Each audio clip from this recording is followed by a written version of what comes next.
When I got home from school that afternoon, my father was in his workshop. "I bought the raisins. We will now put them in to soak. Fetch me a bowl of water, Danny." I went over to the caravan and got a bowl and half filled it with water.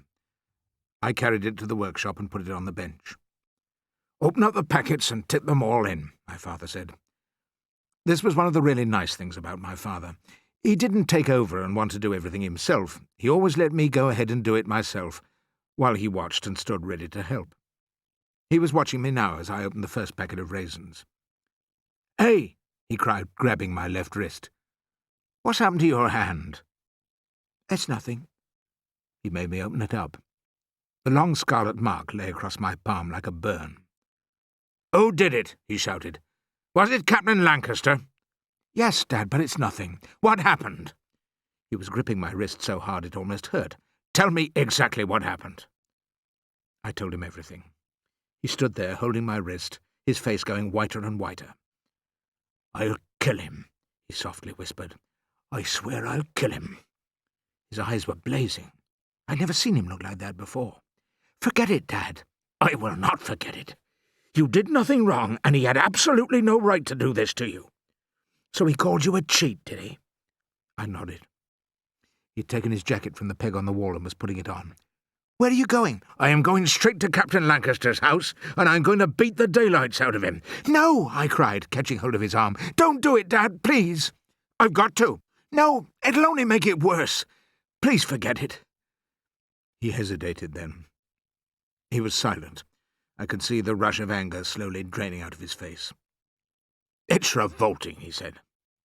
"I bet they did it when you were at school." "Of course they did." "And I bet your dad didn't go rushing off to beat the daylights out of the teacher who did it." He looked at me, but kept quiet. "He didn't, did he, Dad?" "No, Danny, he didn't." I let go of his arm and helped him off with his jacket and hung it back on the peg. "I'm going to put the raisins in now. And don't forget that tomorrow I have a nasty cold and I won't be going to school." "Yes, that's right. We got 200 raisins to fill." "Ah, so we have. I hope we get them done in time." "Does it still hurt, that hand?" "No, not one bit." I think that satisfied him. And although I saw him glancing occasionally at my palm during the rest of the afternoon and evening, he never mentioned the subject again. That night he didn't tell me a story. He sat on the edge of my bunk, and we talked about what was going to happen the next day up in Hazel's Wood. We were so steamed up and excited, it took a long time before we eventually fell asleep. When my father woke me at 6 o'clock next morning, I knew at once that this was the day of days. It was the day I longed for, and the day I dreaded. It was also the day of butterflies in the stomach, except that they were worse than butterflies, they were snakes. The first thing I did after I'd got dressed was to hang the "sorry closed" notice on one of the pumps. We had a quick breakfast, and then the two of us sat down together at the table in the caravan to prepare the raisins. They were plump and soft and swollen from being soaked in water, and when you nicked them with a razor blade, the skin sprang open and the jelly stuff inside squeezed out as easily as you could wish. I slit the raisins while my father opened the capsules. He opened only one at a time and poured the white powder onto a piece of paper. Then he divided it into 4 tiny piles with the blade of a knife. Each pile was carefully scooped up and put into a single raisin. A needle and black cotton finished the job. The sewing up was the hardest part, and my father did most of that. It took about 2 minutes to do one raisin from start to finish. It was fun. "Your mother was wonderful at sewing things. She'd have had these raisins done in no time." I didn't say anything. I never knew quite what to say when he talked about my mother. "Did you know she used to make all my clothes herself, Danny?" "Even socks and sweaters?" "Yes, but those were knitted. I would sit here in the evening watching her, and she used to talk about the children she was going to have.